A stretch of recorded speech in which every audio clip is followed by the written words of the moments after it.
As the back-to-back hurricanes get further in our rearview mirror, the damage they left behind is still painfully obvious. And one of the biggest problems are all the uprooted and damaged trees. So what can be saved and what should be removed?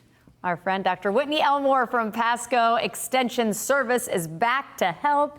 How are you? I'm good. How are you? It's been a while since we've done Rooted in Florida, and this just like lends itself to, I know, your passions. Yes, absolutely. And fortunately, we've had so much damage in so many different ways after the hurricanes that came through. We talked the flooding, but one of the major concerns that people have are with their trees. Yeah. And there's a lot of damage, as we all know, right? And if it's not on the ground, that still doesn't mean that I don't have to deal with it. Exactly. And we can end up in some pretty dangerous situations. I mean, there's structural considerations, if you've got kids, pets, your cars, you know, asset protection, right? Mm-hmm. So it's very important to kind of understand, and these are great pictures here, great examples of just a little bit of the damage that most all of us saw around, this is actually my neighborhood, that we were seeing. And these are the obvious things that, you know, we need to bring in a contractor, licensed and insured contractor to be able to remove these things. But what about the trees that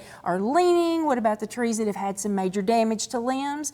And what we don't often notice right up front is that up in the canopy, we can have a lot of smaller limbs that are broken that we don't see show up until they start to turn brown after a few weeks. So what do we do? What do we do with those? Well, right? Apparently play Pictionary. We play Pictionary, absolutely. This is the best representation. I didn't want to drag a big limb in today, right? But this is the best representation. Which she has done before. I have done it. I know I will probably do it again, to be honest with you.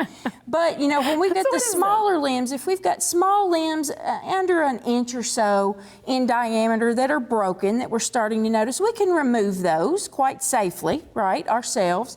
But in most cases, we're having to look to bring in a certified arborist to help us, especially when we're talking really big limbs. And we can make some big mistakes, and we can do more harm to our trees than good when we're trying to remove damaged, crossing, broken limbs, if you will. And you said arborist, which is the key, but if you're attempting to do it... If you're attempting to do it, got to be safe when you're doing this for your own safety, but also think about your trees. So if you've got a tree here and you've got a broken limb, and that limb's much more than an inch or so in diameter, you can actually, when you start to cut, if you do it wrong, you can peel the bark down the side and do a lot more damage to your tree. This is something it can probably recover from fine, but peeling is going to lead to a lot of pest and maybe even rot damage.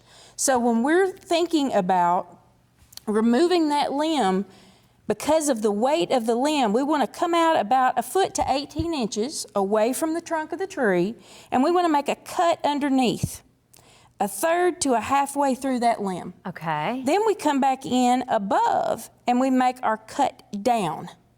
And this is going to alleviate the pressure of this limb that's broken, this weight down here, and it will prevent all of this bark from peeling. Then we can come back in closer to the actual trunk of the tree and make our final cut. So this is a 3-cut process. Okay, because so what you're saying too is even if you don't necessarily, because when you're talking about losing the bark, I was like, oh, well, that must happen if you get too close. No, it doesn't matter that you're further out. You can still get that peeling of the bark. It's the weight out here of that branch. And also, you're going to have what's called a collar right here next to the actual trunk of the tree where it meets that branch. Don't cut into the collar. You leave the collar. You leave that collar, cut outside of it with that final cut. You leave the collar. Just like you turn the collar up. You got a collar, turn the collar up. Okay, well, you know what? You've got your podcast, of course. We want to make sure and share ways for people to get in touch with you. Again, you said licensed and insured when it comes to work on your trees. Arborist is key. And also, if you have any questions, reach out to Whitney on the bottom of the screen right there for your podcast. Good to see you. You too.